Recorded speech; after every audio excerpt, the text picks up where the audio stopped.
ายดีทุกคนยินดีต้อนรับเข้าสู่ช่องบพรนานะมื้อนี้กันอยู่เฮือนนะ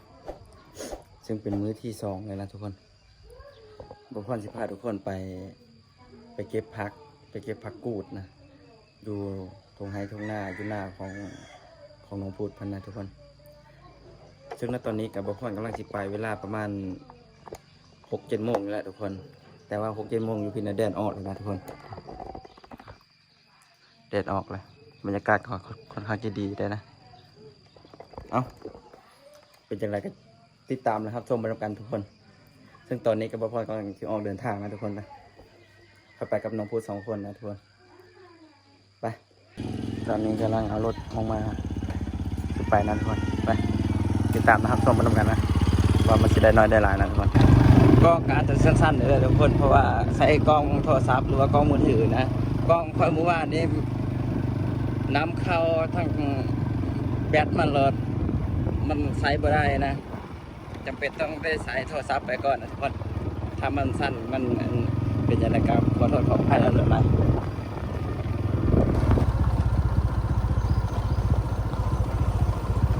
แดดนะ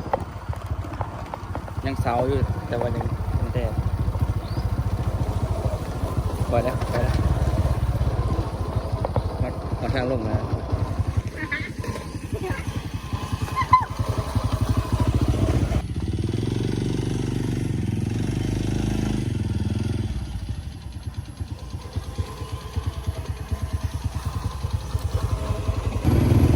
เข้าป่าเขียดนี้มันจะมีท่านะทุกคนเนี่ยมันเป็นป่ามันเป็นดงนะลกก็ไปโอ้ทางยากเลยนะทุกคนตอนนี้เราก็ได้จอดรถไว้นะเราชิไดยางไปนะกันยังไกลเติบเลยทางมันยากนะทางมันยากเลยได้ยางเอาความโหยความหอมไปเอานะไกลอยู่ได้เอาเป็นจากไหนก็ติดตามนะครับส้มบรรยากาศทุกคนกล้องกันสั้นๆหน่อยนึงโอ้น้ำยังนี่นะน้ำเชี่ยวโอ้ขี้เลยน่ะเออสนใจโอ้น้ำเขียวลืมคักแท้นี่นะเห็นมาตึกได้นะโอ้น้ำใสคักอะไรขี้แพ้เลยสิพาเขาให้ยังขี้แพ้บ่ขี้แพ้บ่ฮะย่างไปบ่ขี้แพ้ก็ได้เป็นบ่พายแพ้ขี้เห่อก็ได้บ่โอ้ป่านะป่าแลนเลยนี่ทุกคนนี่แพร่นะนี่เป็นแพร่ของชาวบ้านของเพิ่นเอามาหน้ามาให้มาหน้านะเพิ่นขี่ความนะเฮากำลังออกนะลุ้นเลยติดตามรับชมบรรยากาศนะว่าจะเป็นยังไงนะว่าจะไหลลงพุนบนนี้คอยกับบุเคยนะน้องเพิ่นเป็นคนเอาออกนะเฮ้ยไปเสียวเลยน้ำไหลแห้งอยู่ไหน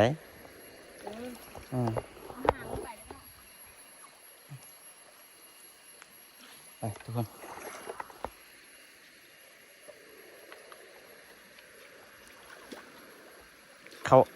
เขาไปแบบนี้ใช่ไหมเฮ้ย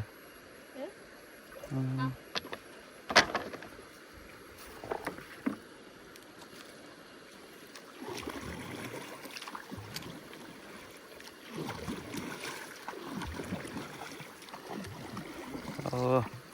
เป็นพาความนะเอาไหลแล้วไหลแห้งเข้าแล้วเอา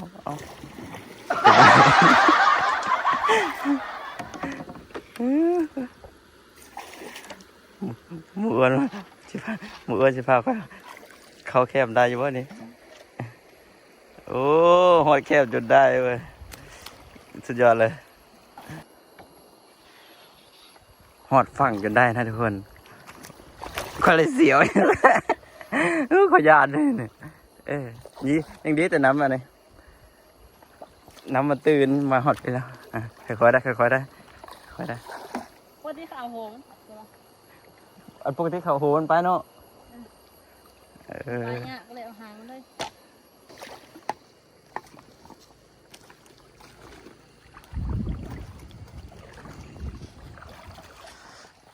บรรยากาศดีแห้งนะอืมนำไหลภูผาป่าดงบ้านคอยบ่มีในนี้นะบ้านคอยบ่มีในนี้เราค่อยมาเห็นแบบนี้แหละว้าวเลยนะ ถ่ายที่ต่อ เอ้าน้องเพิ่นกำลังมัดแพนะยันแพเขาเจ้าไหลไปไป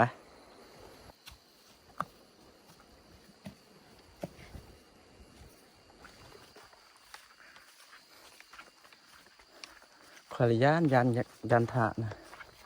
อ๋อไฟเลิศลายเลย ซีเลยด้วยเอาเกลือใส่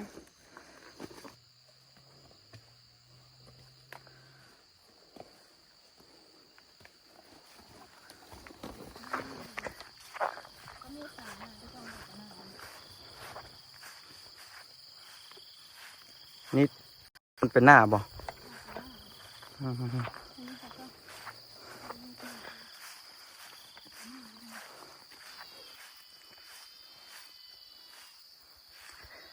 อันนี้เป็นเถียงหน้าของชาวบ้านนะทุกคนเถียงหน้าของเขาเจ้าแมวอยากเข้าห้องแมวอยู่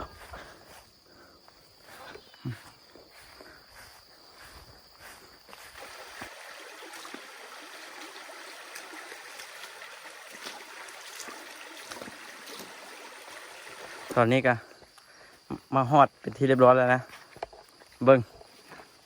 ผักกูดเป็นยังไงผักกูดนะ จำเลยเอาเลยใกล้ โอ้บใกล้ๆเพิ่นมาได้ไปตามเพิ่นไปเพิ่นเป็นเจ้าภาพเพิ่นพาไปโอ้กูด ๆ เอามาซุปนะมาซุปหรือว่า ถ่ายอยู่ มานึ่งเนาะมันบ่แก่เพิ่นบ่นี่ ดีกินนั่น อ่า อ่อนกันนี่เดียว กูดดอกงามๆสิ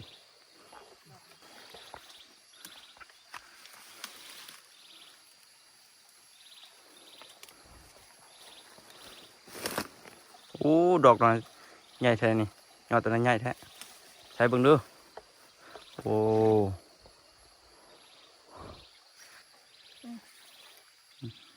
ใหญ่เลย ซ้ำในสีเลย แต่ มีสีฟ้าง่ายๆดิ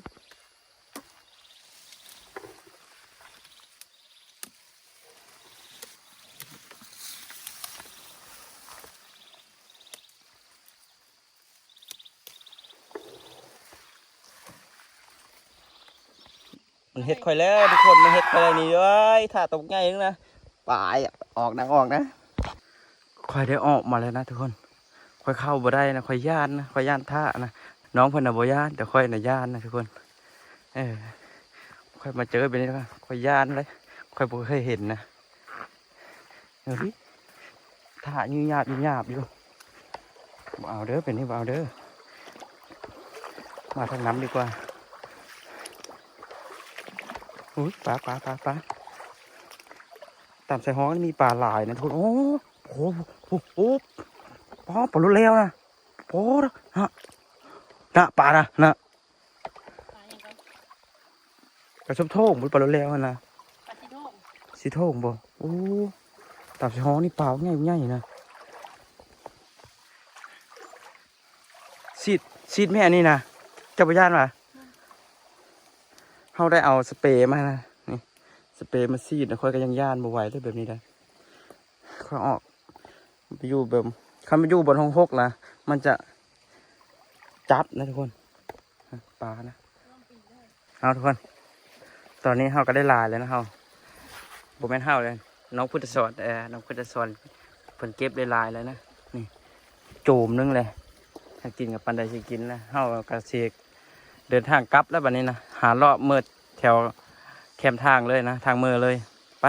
เป็นจังไรก็ติดตามนะครับส้มร่วมกันนะค่อยนี่ย่อมมาดิทวนเลยเข้าไปบ่ได้ค่อยย่านมันจับนะท่านี่ขนาดปีนค่อยก็ยังย่านแล้วมาเห็นท่าในตัวนี้น้อยไปนี่แห้งเต็กนะไม่ได้ไปเป็นจังไรก็ติดตามนะครับชมแล้วกันทุกคน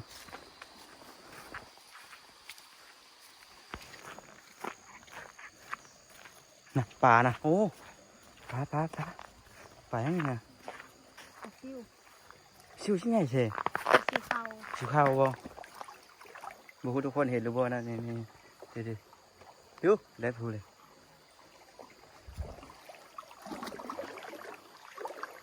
หานี่บ่ไปเล่นตัวนี้ใหญ่ใช่นี่แม่นี่ใหญ่เลย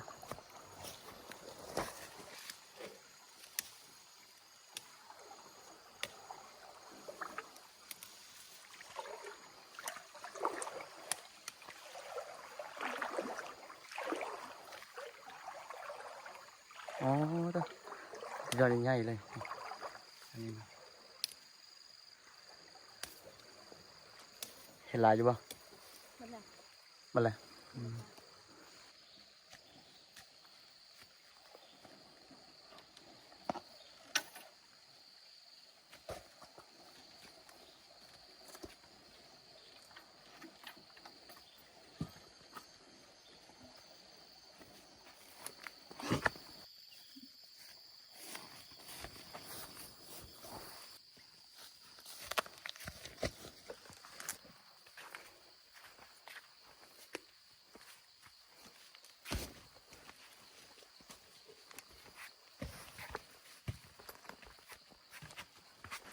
การเดินทางมาฮอดเซ่แล้วนะ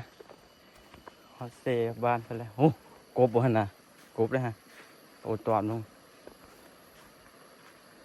โอ้เบ็ดมาแกล้งแน่เนาะ ไหลมอง ว่าเป็นมาแกล้งนี่ขนาดเราเลยนะมันเขียวคักเลยปรากฏนะเบ็ดปรากฏนะเขากัดสิได้ล้างพักก่อนนะจะเอาเมื่อเฮิรนนะทุกคนไปล้างพักก่อน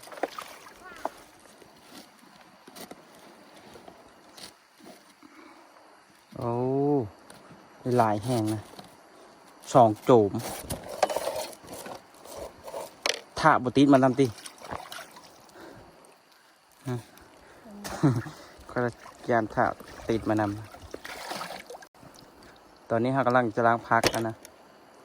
ยานท่ายานยังติดมานำหรือว่าขี้ฝุ่นขี้ดินนะน้ำมันลายนะเรากระสีล้างเลยนะโอ้น้ำบิ๊กเขาใกล้รวบราวทุกคนนะ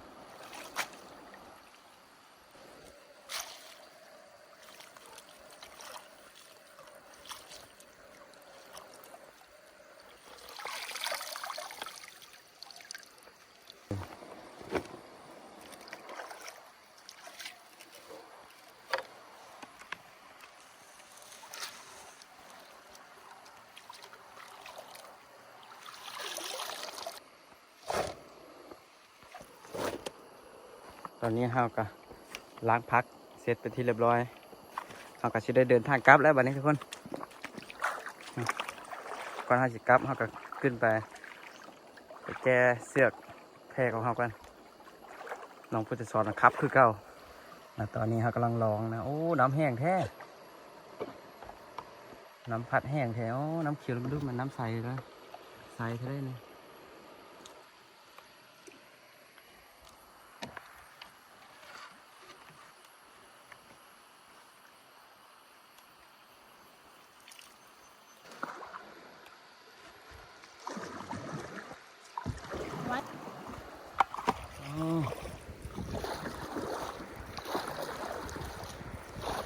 โอ้เลิกเลยเนาะ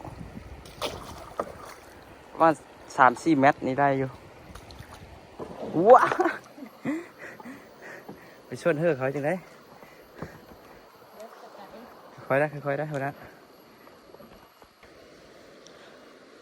เขาฟังแบบทุลักทุเล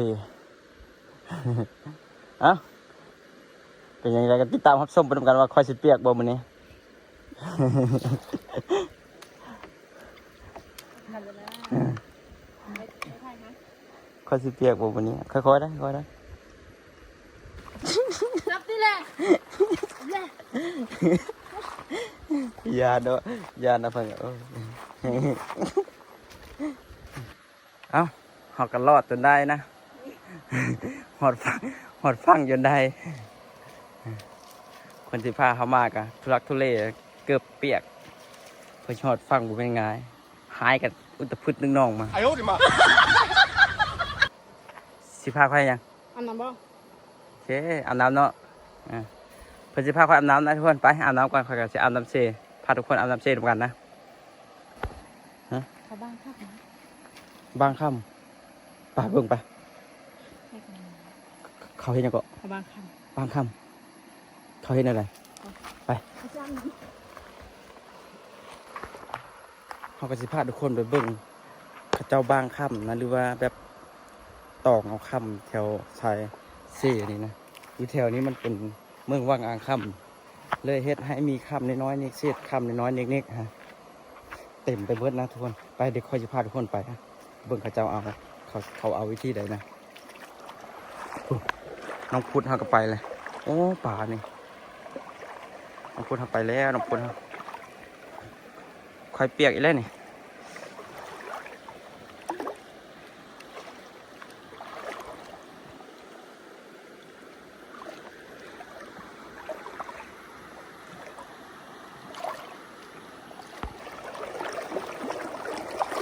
โอ้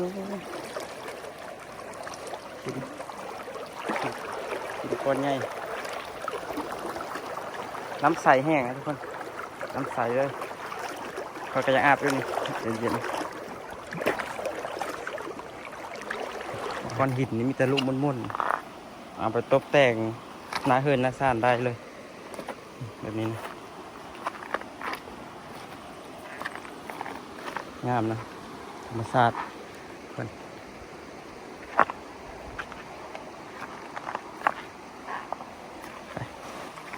ทุกคนหาก็หอดของข้าจะถามกับเจ้าว่าเจ้าให้อยากได้ดันหายังไงหายังหาค่ำได้อยู่ป่ะฮะ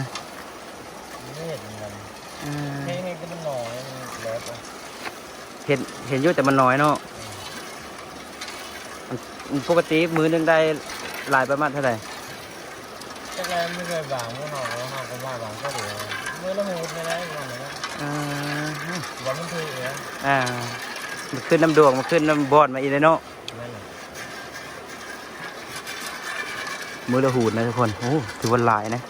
ถ้าถือบอลมันหลายๆกับมือละสลึงก็โอ้สลึงนึงก็8-9 ล้านเลยเดี๋ยวนี้นะถือเขาเอาอยู่นี่ลงดำแล้วนะก็มันยังหนาวอยู่มันแดดมันยัง ปกติดำมันอยู่พื้นมันพื้นแล้วเนาะเป็นผีมัน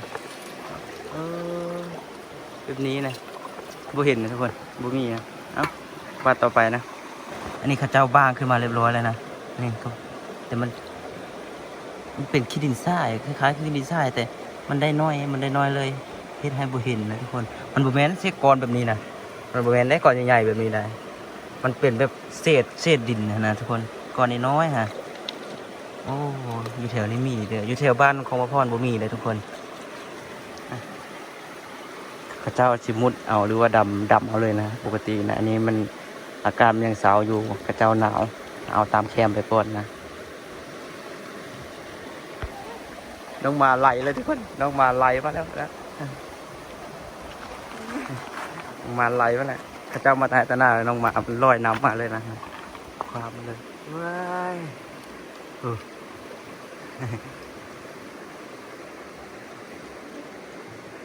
จะดังมันก็ดังก่อนแหน่ละกันดังมัน อันนี้เพิ่นกำลังขี้ดำนะเพิ่นกำลังดำโอ้น้องมาก็ลอยอยู่นี่ที่ดำเอาค่ำนะเพิ่นมีหน้ากากเพิ่นต่างหากนะมีหน้ากากแล้วเพิ่นจะดำมาเลยดำแล้วกำขึ้นมาเลยนะทุกคน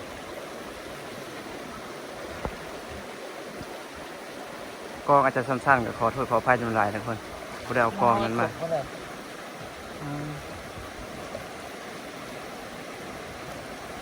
เอาเบิ่งตอนเพิ่นขึ้นมาเลยนะว่าเพิ่นสิได้บ่น้องพุทธสอนเฮาสิบางลองบ่ฮะลองบ่เฮ็ดเป็นอยู่บ่ฮะ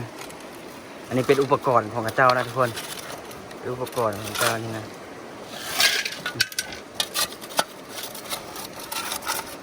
มาติดตามรับชมไปนำกันว่าเพิ่นสิบางเป็นหรือบ่นะบ่แม่นก้อนขี้ดินสิอ้อนี่เบิดหรือจักนี่นะเบิ่งวิธีการเพิ่นบางนะเพิ่นสิเป็นอยู่บ่นะอาชีพเก่าเพิ่นได้เพิ่นว่านะเพิ่นเฮ็ดแตะกอนนี่เพิ่นได้เป็นบาทเพิ่นนะอยู่แถวบ้านค่อยสิบ่มีเด้ทุกคนเอ้ยเพิ่นสิหาไว้นี่นะบ้านกับบ้านจนแขนล้ากันยังบ่เห็นเลยเห็นแตะกอนขี้ดินนั่นแหละอันนี้เพิ่นมันเป็นแบบสายค่ำมันไหลมาตามสายฮอกสายห้วยสายเซ่นะมันจะมีนะแถวคอยละบ่มีแถวคอยนะขนาดสัตว์ป่าหาอยู่หากินยังยากเลยอยู่แถวนี้นะมันอุดมสมบูรณ์น้ำพุทธสอดมันกำลัง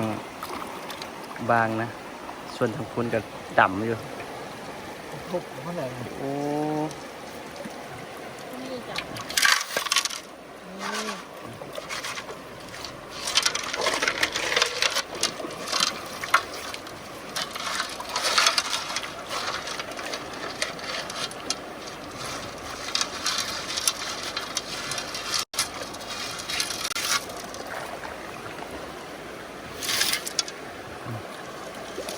บางเป็นใช่บ่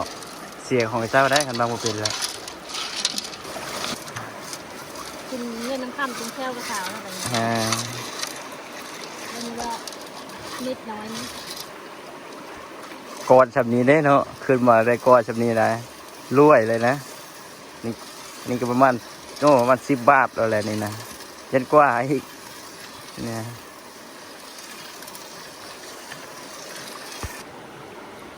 เอาตอนนี้ก็ย้ำยอจอจันก็เข้ามาแล้วนะใกล้สิแล้วทุกคนลองลุ้นเหรอเพิ่นสิเฮ็ดให้ได้แถวนี้ข้าก็บ่เคยเห็นเพิ่นเฮ็ดจากเธอนะแต่ท่าทางก็เป็นอยู่นะขอสั้นๆนี่เห็นแหละเอาเฮ็ดดึงเหือบ่ดึงเหือบ่เฮ้ย บ่มีจ้ะ บ่แม่นอะไรนี่เนี่ยขาวๆนี่บ่แม่นอะไรนะ ไหน นี่บ่แม่นอะไร เห็น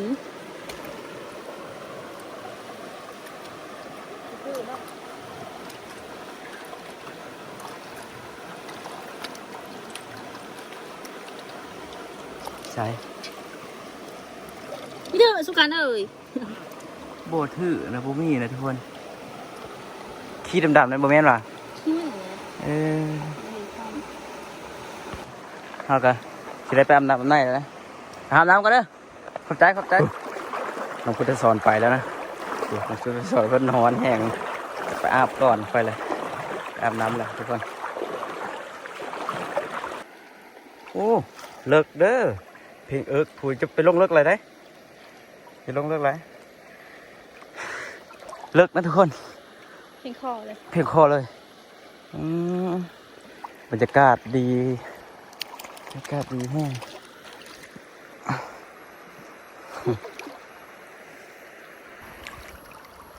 อาบน้ำหน่อยกันทุกคน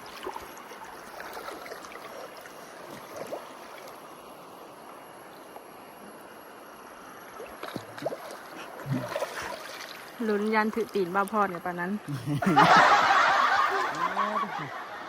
น้ำไหลที่ภาพมาเลย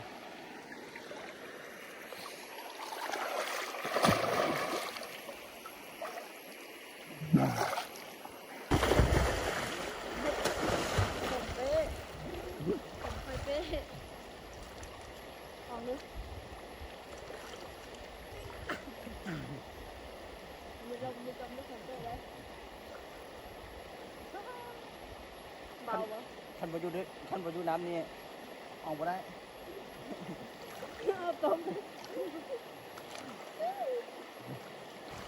เฮากะอาบน้ำแล้วเรียบร้อยนะนี่เย็นซุ่มซ้ำเลยเฮากับศิลปะกันเมื่อแล้วทุกคนนี่มันก็สวยแล้วเมื่อหากินข้าวเทงข้าวนี่เทงก่อนจะตำหุ่งบ่เมื่อนะคือเสียบริถ่ายให้เบิ้งนะทุกคนถ่ายกันมีแต่คลิปต่อไปเพื่อแหละเอ้าทุกคนคลิปนี้กับศิลปะไว้ช่วนี้นะคลิปหน้าคลิปในพบพอกันใหม่นะทุกคนสำหรับคลิปนี้ก็ขอกล่าวคำว่าสบายดี